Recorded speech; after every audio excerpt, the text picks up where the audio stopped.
K Shailaja പേരാവൂരിൽ പോയി മത്സരിച്ചാൽ എന്താണ് സംഭവിക്കാൻ പോകുന്നത്? ഒന്ന്, പേരാവൂരിൽ കെ ശൈലജയെ ഞാൻ നേരത്തെ പറഞ്ഞ പോലെ കെ ശൈലജയെ തോൽപ്പിക്കാൻ വേണ്ടിയിട്ട് കാരണഭൂതത്തിന്റെ ടീം അവിടെയുണ്ട്. എന്ന് പറഞ്ഞാൽ ഒരിക്കലും കെ ശൈലജ അവിടുന്ന് ജയിക്കരുത് എന്നുള്ള രീതിയിൽ പിണറായി വിജയന്റെ ഗുണ്ട പട അവിടെയുണ്ട്. അവർ തോൽപ്പിക്കും. രണ്ടാമത്തത്, പൊതുവായി നാട്ടിലുള്ള ഈ CPM-നോടുള്ള അല്ലെങ്കിൽ പിണറായിസത്തോടുള്ള മരുമോനിസത്തോടുള്ള അതൃപ്തി കൊണ്ട് സച്ചിമാഷൊക്കെ പറഞ്ഞ പോലെ ഈ ഭരണം ഇനിയും തുടർന്നു കഴിഞ്ഞാൽ കൂടുതൽ നാറും എന്നുള്ളത് കൊണ്ട് യഥാർത്ഥ കമ്മ്യൂണിസ്റ്റ് കേഡർമാർ ഒരുപാട് പേര് തിരിച്ചു കുത്തും എന്ന് പറഞ്ഞാൽ ശൈലജ വീണ്ടും തോൽക്കുന്നു. പിന്നീട് ഈ സണ്ണി ജോസഫ് പേരാവൂരിനെ സംബന്ധിച്ചിടത്തോളം കഴിഞ്ഞ 3 ടേമായിട്ട് അവിടെ നിന്ന് ജയിച്ചു പോരുന്ന സണ്ണി ജോസഫ് പേരാവൂർക്കാരുടെ പ്രിയങ്കരനാണ്. ഒരു തരത്തിലുള്ള അപഖ്യാതിയും കേൾക്കാതെ ഒരു ഡീസന്റ് ആയ ഒരു കോൺഗ്രസ്സുകാരൻ എന്നുള്ള രീതിയിൽ സണ്ണി ജോസഫിനെ സംബന്ധിച്ചിടത്തോളം വളരെ സുരക്ഷിതമായ സീറ്റാണ്. പ്രത്യേകിച്ച് UDF-ന് ഈ എന്താ പറയാ ഈ തെരഞ്ഞെടുപ്പിൽ ഒരു മേൽക്കൈ ഉണ്ട് എന്ന് നമുക്ക് എല്ലാവർക്കും അറിയാം. അതുകൊണ്ട് തന്നെ ആ ഒരു മേൽക്കൈ ഏറ്റവും നല്ല രീതിയിൽ പ്രതിഫലിക്കാൻ പോകുന്ന ഒരു മണ്ഡലമാണ് പേരാവൂർ. പിന്നെ അവിടെ മലയോര മേഖലയാണ്. മലയോര മേഖലയിൽ നിങ്ങൾക്ക് അറിയാലോ, ഭരണത്തോടുള്ള ഈ സർക്കാരിനോടുള്ള എതിർപ്പ് വളരെ വ്യാപകമായിട്ടുണ്ട്. ഈ വന്യമൃഗ ശല്യം, അങ്ങനെ ഒരുപാട് ഈ മലയോര മേഖലയെ ബാധിക്കുന്ന ഒരുപാട് പ്രശ്നങ്ങളുണ്ട്. ആ പ്രശ്നങ്ങളൊക്കെ നീറിപ്പുകഞ്ഞ് നിൽക്കുമ്പോൾ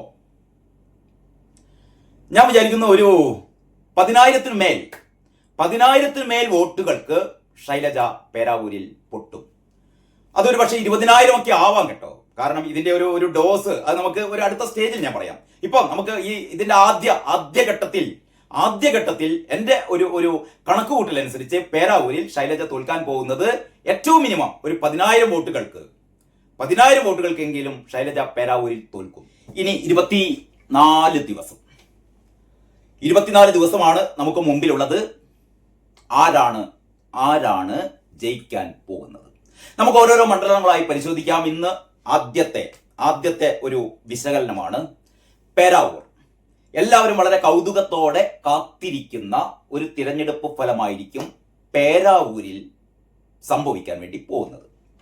എന്താ പേരാവൂരിന്റെ പ്രത്യേകത? കാരണം പേരാവൂരിൽ ഒരു സ്ഥാനാർത്ഥിയെ തോൽപ്പിക്കാൻ വേണ്ടിയിട്ട് CPM നിർത്തിയിരിക്കുകയാണ്. അതാണ് പേരാവൂരിന്റെ പ്രത്യേകത.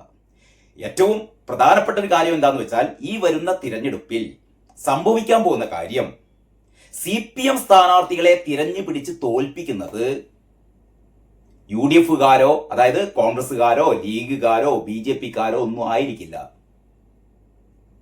മുൻ നിശ്ചയിച്ച് കൃത്യതയോടെ പണി കൊടുക്കുന്നത് CPM-നുള്ളിലുള്ള CPM കേഡറുകൾ തന്നെയായിരിക്കും. എഴുതി വെച്ചോ. ഇതാണ് ഈ സംഭവിക്കാൻ പോകുന്ന തിരഞ്ഞെടുപ്പിലെ ഏറ്റവും പ്രധാനപ്പെട്ട കാര്യം എന്ന് പറയുന്നത്. CPM സ്ഥാനാർത്ഥികളുടെ മുഖ്യ എതിരാളി എന്ന് പറയുന്നത് അവരുടെ പാർട്ടി സഖാക്കൾ തന്നെയായിരിക്കും. ഉള്ളിൽ ഇങ്ങനെ അസംതൃപ്തി നുരയുന്ന പാർട്ടി സഖാക്കൾ ഉണ്ടല്ലോ, അല്ലെ? നിങ്ങൾ എപ്പോഴെങ്കിലും കണ്ടിട്ടുണ്ടോ? കഴിഞ്ഞ ഒരുപാട് തെരഞ്ഞെടുപ്പുകൾ നിങ്ങൾ എടുത്തോ.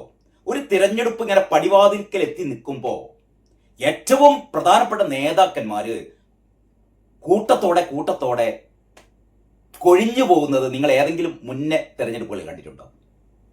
ആരൊക്കെ അല്ലേ? ഏറ്റവും സംശുദ്ധരായ നേതാക്കൾ, തീപ്പൊരി നേതാക്കൾ.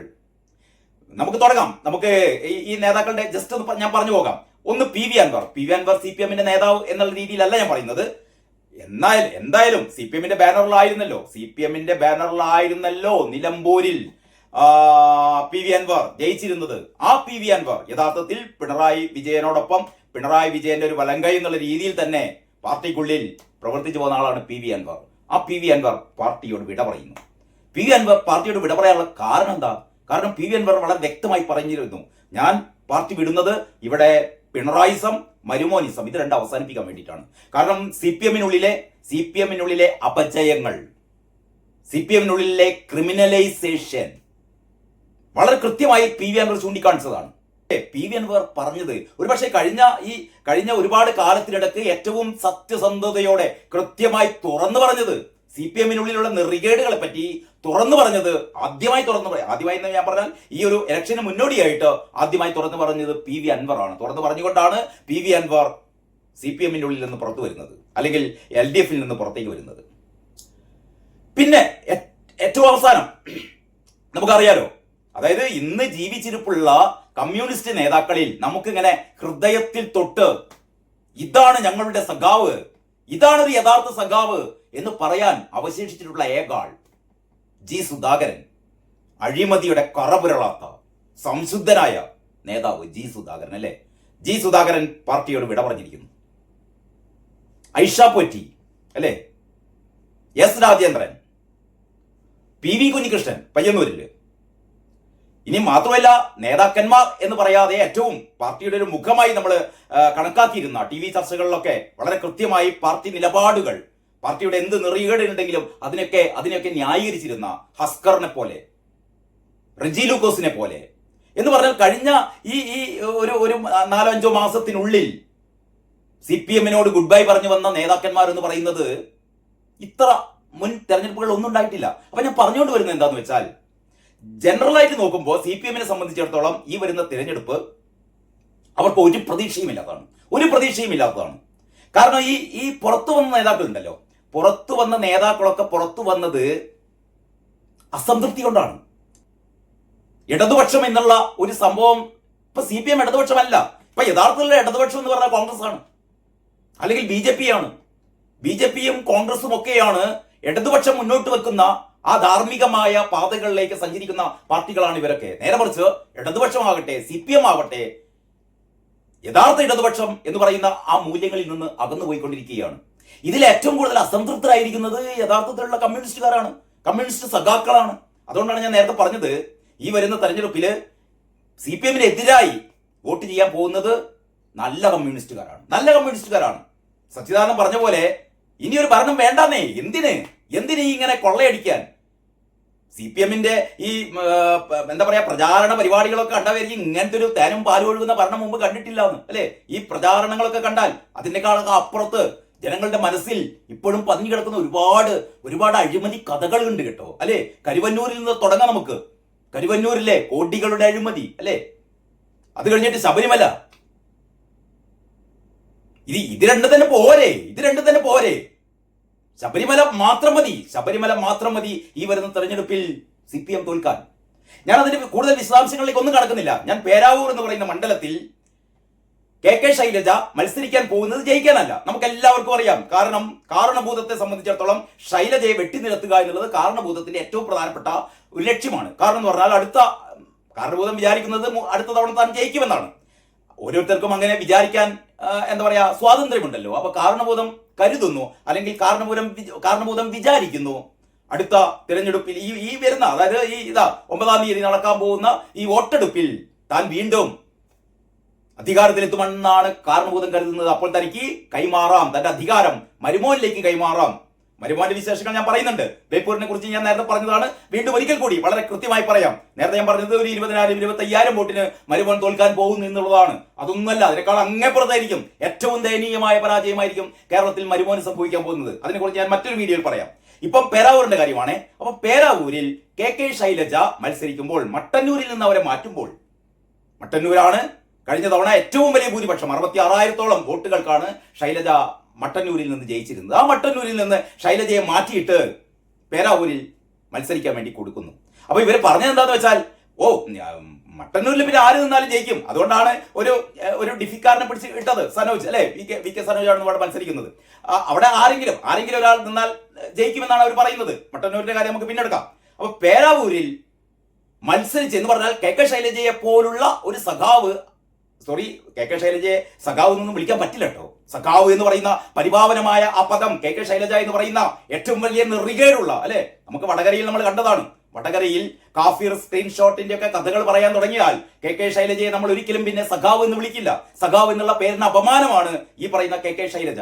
അപ്പൊ KK ശൈലജ പേരാവൂരിൽ എത്തുന്നത് പിണറായി വിജയനെ സംബന്ധിച്ചിടത്തോളം ഈ വരുന്ന തെരഞ്ഞെടുപ്പിൽ ഈ ശൈലജയെ പേരാവൂരിൽ എന്ത് ചെയ്യണം? തോൽപ്പിക്കണം, നാണം കെട്ട രീതിയിൽ തോൽപ്പിക്കണം. അതാണ് പിണറായി വിജയന്റെ ലക്ഷ്യം. ഏതായാലും പേരാവൂരിലെ ഒരുപാട് പിണറായിസ്റ്റുകൾ ഉണ്ടല്ലോ, പിണറായിയുടെ അടിമകളുണ്ടല്ലോ. അവരിപ്പം തന്നെ തീരുമാനിച്ചിട്ടുണ്ട് KK ശൈലജയെ ഏറ്റവും നാണം കെട്ട രീതിയിൽ തോൽപ്പിക്കാൻ. അവിടെ എന്താ പറയാ, മറ്റേ നമ്മുടെ സണ്ണി ജോസഫിന്റെ സ്ഥാനാർത്ഥിയും പ്രഖ്യാപിച്ചിട്ടില്ല. പക്ഷെ സണ്ണി ജോസഫിനെ ആയിരിക്കല്ലോ പേരാവൂരിൽ മത്സരിക്കുന്നത്. ഞാൻ ഏറ്റവും അധികം അത്ഭുതപ്പെട്ടു പോയത് കുറച്ച് സമയം മുമ്പ് കെ ശൈലജയുടെ ഒരു ഫേസ്ബുക്ക് പോസ്റ്റ്. ആ ഫേസ്ബുക്ക് പോസ്റ്റ് എന്താണെന്നറിയോ? പേരാവൂരിൽ മത്സരിക്കുന്നതിൽ സന്തോഷം. പേരാവൂരിൽ മത്സരിക്കുന്നതിൽ സന്തോഷം. അത് പിന്നെ പറയുമ്പോ അങ്ങനെ പറയണല്ലോ. അപ്പോ ഉള്ളിലുള്ള അസംതൃപ്തിയൊക്കെ അങ്ങനെ കടിച്ചമർത്തിയിട്ട് യമ പറയാണ്, പേരാവൂരിൽ മത്സരിക്കുന്നതിൽ സന്തോഷം. മട്ടന്നൂരിൽ മത്സരിക്കേണ്ട എന്നായിരുന്നു എന്റെ തീരുമാനം. മട്ടന്നൂരിൽ മത്സരിക്കേണ്ട എന്നായിരുന്നു അത്ര തീരുമാനം. കാരണം മട്ടന്നൂരിൽ മത്സരിച്ചാൽ എനിക്കറിയില്ല ഇതിന്റെ അർത്ഥം എന്താണെന്ന്. മട്ടന്നൂരിൽ മത്സരിക്കേണ്ട എന്നായിരുന്നു തീരുമാനം. ഈ കിട്ടാത്ത മുന്തിരി പുളിക്കുന്നത് കേട്ടില്ലേ? കിട്ടാത്ത മുന്തിരി പുളിക്കുമെന്ന് പറഞ്ഞ പോലെ കെ ശൈലജ പറയാണ്, മട്ടന്നൂരിൽ മത്സരിക്കേണ്ട എന്നായിരുന്നു എന്റെ തീരുമാനം. എന്റെ കെ ശൈലജ ഇങ്ങനെ ഉഡായിപ്പ് വർത്താനം പറയില്ല. കാരണം ഇവിടെ നിങ്ങൾ വിചാരിക്കും നിങ്ങൾക്ക് മാത്രമേ വിവരമുള്ളൂ. ഇവിടുത്തെ ജനങ്ങൾക്കൊക്കെ നിങ്ങളെക്കാൾ ബോധവും വിവരമുള്ള ആൾക്കാരാണ് ഇവിടെ വോട്ട് ചെയ്യാൻ പോകുന്നത്. നിങ്ങൾക്ക് മട്ടന്നൂർ തരാത്ത എന്തുകൊണ്ടാണ്? നിങ്ങൾ മട്ടന്നൂർ നിന്ന് കഴിഞ്ഞാൽ ജയിച്ചു പോകും. ചിലപ്പം നിങ്ങൾ ജയിക്കാതിരിക്കാൻ അടുത്ത തവണത്തേക്ക് നിങ്ങൾ ഒരു MLA ആയി നിയമസഭയിൽ എത്താതിരിക്കാൻ കാരണഭൂതം ചെയ്ത പണിയാണിത്. ഇതെല്ലാവർക്കും അറിയാം. ഈ നാട്ടിലെ എല്ലാവർക്കും അറിയാം. നിങ്ങളുടെ പാർട്ടിക്കാർക്കും അറിയാം. നിങ്ങൾക്ക് മാത്രം ഇത് അറിയില്ല എന്ന് വെച്ചാലോ? നിങ്ങൾ അറിഞ്ഞിട്ടും പറയാത്തതാണ്. ശരി, നിങ്ങൾ എവിടെ പോയി? പേരാവൂരിൽ പോയി ഭംഗിയായി തോൽക്കുക. ഏതായാലും ഈ ഫേസ്ബുക്ക് പോസ്റ്റ് ആരുടെ? നമ്മളെ കെ ശൈലജയുടെ.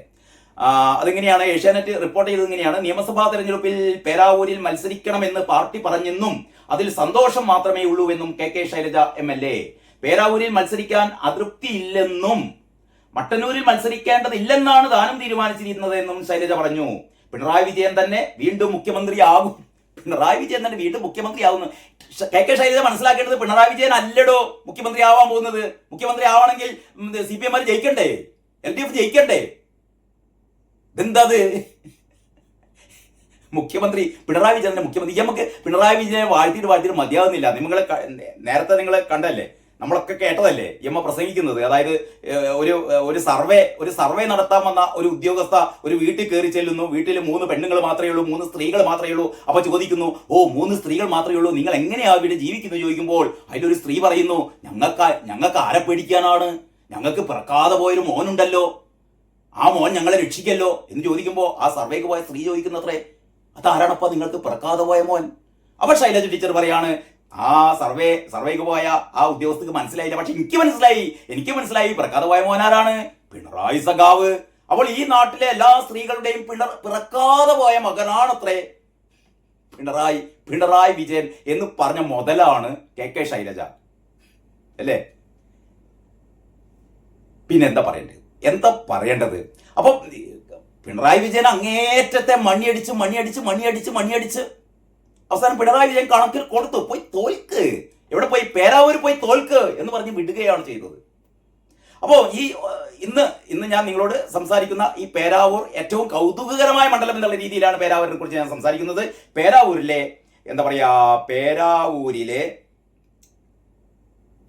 കഴിഞ്ഞ തവണത്തെ വോട്ടിങ്ങിന്റെ ഒരു കണക്ക് ജസ്റ്റ് നമുക്ക് നോക്കാം കേട്ടോ. 2021 പേരാവൂരിൽ സണ്ണി ജോസഫിന് കിട്ടിയ വോട്ട് എത്രയെന്നറിയോ? 66,706. 66,706. സക്കീർ ഹുസൈൻ ആയിരുന്നു 2021 CPM സ്ഥാനാർത്ഥി. 63,534. 63,534 എന്ന് പറഞ്ഞാൽ 3,200 ചില്ലാൻ വോട്ടുകൾ. 3,200-ലേറെ വോട്ടുകൾക്കാണ് സണ്ണി ജോസഫ്. അറിയാലോ, കഴിഞ്ഞ തവണ ഒരു ഇടതുപക്ഷത്തിന്റെ ഒരു ഇടതുപക്ഷ തരംഗമായിരുന്നു അല്ലെ? ആ ഇടതുപക്ഷ തരംഗത്തിൽ പോലും പേരാവൂരിൽ നിന്ന് 3,200-ലേറെ വോട്ടുകൾക്കാണ് സണ്ണി ജോസഫ് ജയിച്ചത്. ഇനി നമുക്ക് അതിന്റെ തൊട്ട് മുമ്പത്തെ കാര്യം നോക്കാം. 2016 അവിടെ സണ്ണി ജോസഫ് ആയിരുന്നു മത്സരിച്ചത്. സണ്ണി ജോസഫിന് 66,569 കിട്ടി. 66,659. അതേ സമയത്ത് തന്നെ അഡ്വക്കേറ്റ് ബിനോയ് കുര്യനായിരുന്നു CPM സ്ഥാനാർത്ഥി. 57,670 എന്ന് പറഞ്ഞാൽ എത്ര ലീഡ് എന്നറിയോ?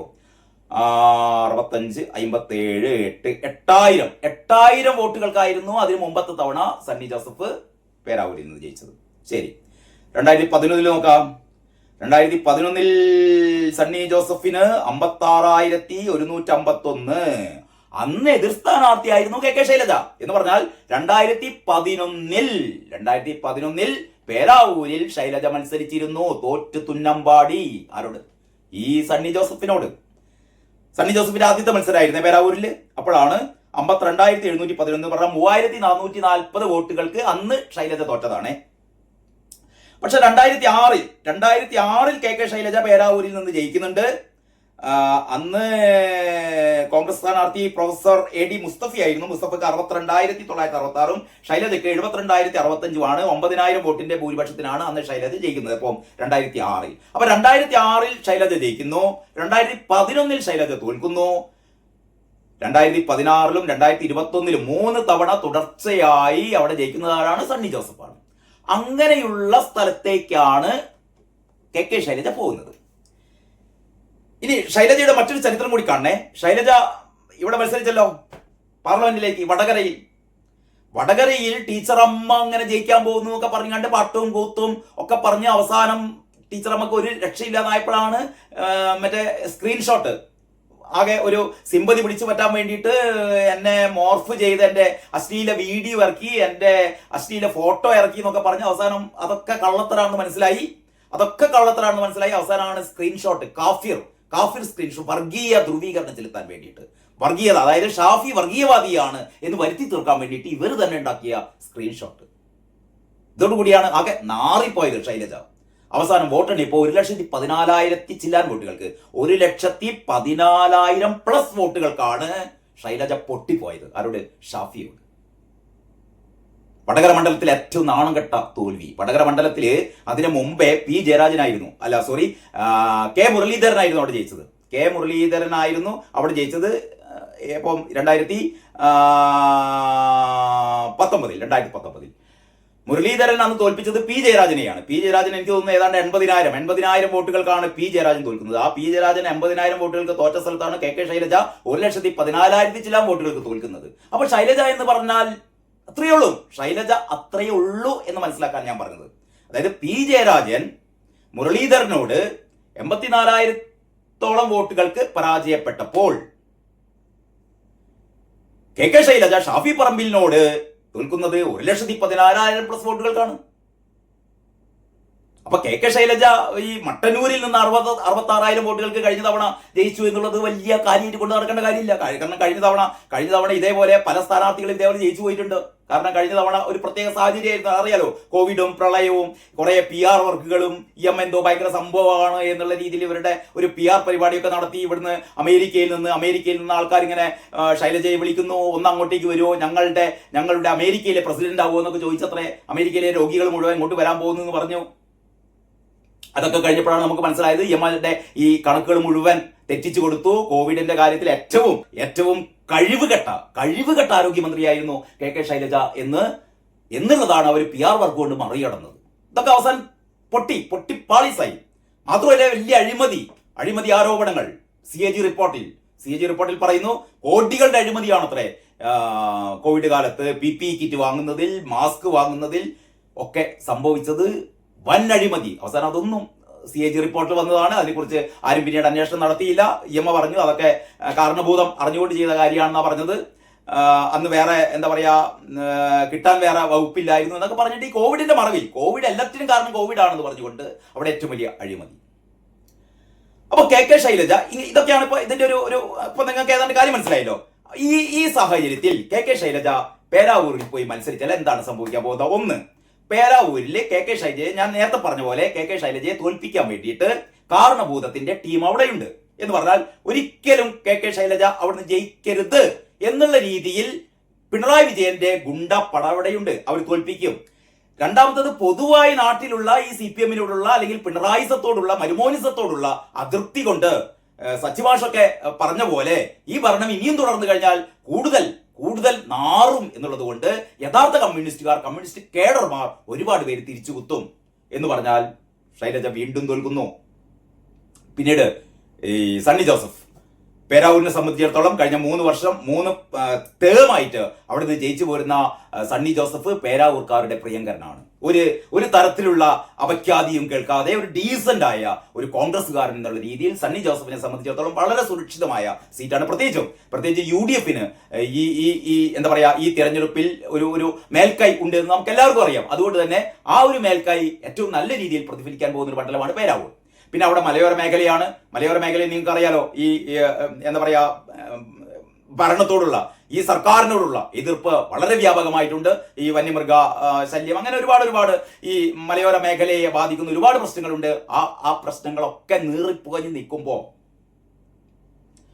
ഞാൻ വിചാരിക്കുന്ന ഒരു 10,000 മേൽ വോട്ടുകൾക്ക് ശൈലജ പേരാവൂരിൽ പൊട്ടും. അതൊരു പക്ഷേ 20,000 ഒക്കെ ആവാം കേട്ടോ. കാരണം ഇതിന്റെ ഒരു ഡോസ് അത് നമുക്ക് ഒരു അടുത്ത സ്റ്റേജിൽ ഞാൻ പറയാം. ഇപ്പം നമുക്ക് ഇതിന്റെ ആദ്യഘട്ടത്തിൽ എന്റെ ഒരു കണക്കുകൂട്ടലനുസരിച്ച് പേരാവൂരിൽ ശൈലജ തോൽക്കാൻ പോകുന്നത് ഏറ്റവും മിനിമം ഒരു 10,000 വോട്ടുകൾക്കെങ്കിലും ശൈലജ പേരാവൂരിൽ തോൽക്കും. ഒരു പ്രവചനം എന്നുള്ള രീതിയിലല്ല, തിരഞ്ഞെടുപ്പ് പ്രഖ്യാപിച്ചതിന്റെ തൊട്ടു പിന്നാലെ ഞാൻ നിങ്ങളോട് സംസാരിക്കുന്നത് ആദ്യത്തെ ഈ വീഡിയോയിൽ പേരാവൂർ മണ്ഡലത്തിൽ സംഭവിക്കാൻ പോകുന്നത് ഇതാണ്. ബാക്കി കാര്യങ്ങൾ നമുക്ക് അടുത്ത വീഡിയോയിൽ ചർച്ച ചെയ്യാം. അതുവരെ എല്ലാവർക്കും നന്ദി, നമസ്കാരം.